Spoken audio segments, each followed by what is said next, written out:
Bonjour et bienvenue sur Noah dans cette journée spéciale dédiée aux fêtes de Noël. Nous allons vous embarquer avec nous pour vous présenter les produits que vous pourriez mettre sur vos tables, pour vous donner quelques petites idées. Alors moi je suis au marché des Capucins, au cœur de Bordeaux, dans le quartier Saint-Michel. Figurez-vous que le premier marché qui s'est tenu ici, c'était en octobre 1749. Donc vous voyez, le marché a du vécu. Alors je vais rejoindre Kevin qui est chef du Gouda. Alors le Gouda, ça a été créé d'abord par un chef étoilé. C'est ça a été créé par Viviane Durand il y a un peu plus de 2 ans maintenant. C'est vraiment un repère, comme on dit, de Fingal, c'est pour ça qu'on dit Gouda. Et un repère de cantine, familial, ou vraiment très convivial.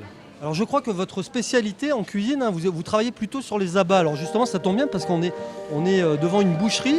C'est ça. Et alors exactement. Kevin vous allez nous donner des petites idées. Alors qu'est-ce que les gens vont pouvoir mettre sur leur table pendant les fêtes? Parce qu'on en a un petit peu marre de la dinde, du chaperon. Qu'est-ce qu'on peut faire d'autre? Alors c'est vrai qu'à Gouda on aime bien les abats, on ne fait pas que ça mais on aime bien.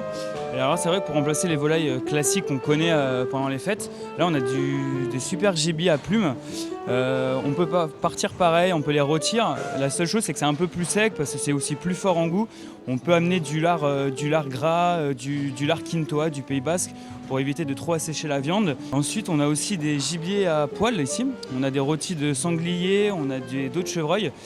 Pareil, on peut les rôtir au four, c'est quelque chose de super. La seule chose qui peut être cool, c'est de les faire mariner 24-48 heures dans du vin rouge avec un tout petit peu de vin blanc pour éviter qu'ils sèchent trop.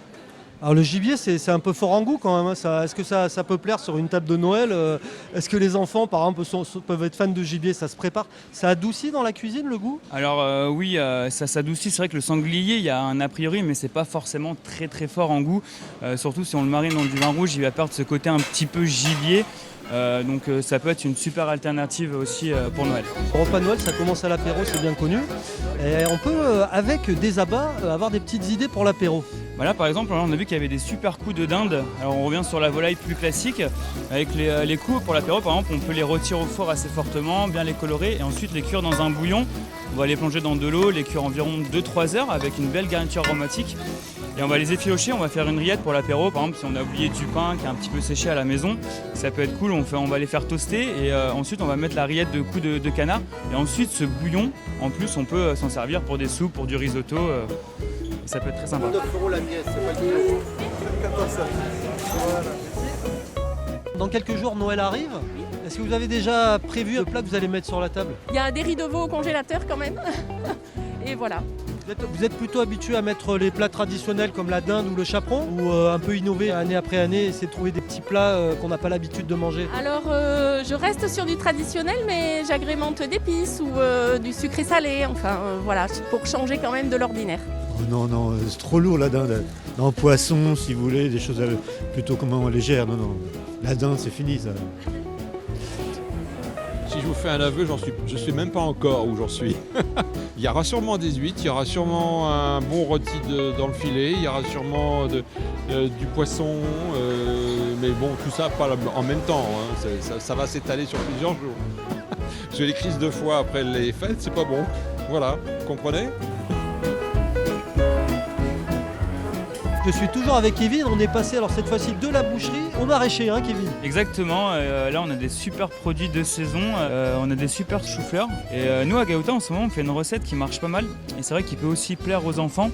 On fait un chou-fleur frit. Alors on le cuit nous vapeur entier, on peut le cuire directement en sommité dans de l'eau salée, quasiment cuit croquant. Et ensuite nous on le frit à la graisse de bœuf. Donc c'est vrai que ça apporte un goût assez... Parce qu'en général, le chou-fleur, moi, quelqu'un qui me présente du chou-fleur sur ma table de Noël, je grince un peu des dents, mais ça peut être bon, quoi. Exactement, ça va enlever l'amertume en plus. Alors c'est vrai que si les gens n'ont pas de graisse de bœuf, huile de friture classique, et ensuite on le sort et on va bien l'assaisonner sel, poivre, et on va mettre une petite vinaigrette à l'orange dessus avec un petit jus d'orange réduit, monté à l'huile d'olive. Ça marche très très bien. Et je vois qu'il y a aussi des super épinards, on est en plein dans la saison. Vous les remuez avec une fourchette qui est plantée avec une gousse d'ail et vous allez voir, ça va prendre le goût. C'est un peu l'ennemi des enfants aussi, l'épinard. Enfin. Oui, alors c'est vrai qu'on a l'habitude des épinards surgelés et en conserve. Les épinards frais, ça n'a rien à voir. C'est super, il faut juste enlever la tige du milieu et franchement, c'est un produit qui est sublime. C'est C'est vrai que les légumes, quand on parle des tables de fête, on parle beaucoup de viande, de poisson, mais on parle rarement des légumes. Pourtant, ça a son importance sur une table. Hein. Ça a son importance parce qu'on peut vraiment les travailler, comme je disais tout à l'heure pour le chou-fleur, les frire, les pocher, les rôtir. Il y a plein de choses à faire. On peut même les travailler crus. Et justement, là-bas, j'ai vu qu'il y avait des radis noirs. Et le radis noir, c'est un radis qui est de saison. C'est super. Il a un côté un petit peu piquant. On peut le faire cru, juste épluché. Et le tailler à la mandoline, alors attention au doigt avec la mandoline, et juste assaisonner avec un petit vinaigre aromatique, une petite huile, fleur de sel, piment d'Espelette, et en salade, à l'apéritif ou une entrée, ça marche super bien. Juste des copeaux crus comme ça avec un foie gras, ça peut très bien aller. Ça va relever le foie gras avec ce côté très piquant qu'a le radis noir. Quel type de pain on peut mettre sur les tables à Noël? Qu'est-ce qui accompagne le mieux le foie gras par exemple? Par exemple, ce qu'il y a de bien, c'est des pains de seigle avec des mélanges de céréales et aussi de fruits confits. Donc ça fait un petit mélange salé-sucré qui est très intéressant. Ça peut accompagner aussi bien les crustacés que le foie gras. Et les fromages de caractère ou les fromages à pâte molle. Est-ce que vous savez déjà ce que vous allez mettre sur votre table? Oui, absolument. Du foie gras, des huiles, du chapon. Et il y aura aussi des bons vins et du champagne. Voilà. Et la bûche de Noël. Tout classique. On a nos habitudes depuis des années, donc on sait où il faut acheter les bonnes choses et à des prix qui restent raisonnables. Merci beaucoup Kevin de ces précieux conseils pour les fêtes. Je crois que maintenant les gens savent exactement ce qu'ils vont mettre sur leur table de Noël. Hein. Et puis voilà, puis si on veut goûter votre cuisine, il faut venir à Bordeaux. À Gaouta, quartier Saint-Michel. Voilà, c'est juste à côté du marché. À bientôt. Et passez de bonnes fêtes de Noël et bon appétit.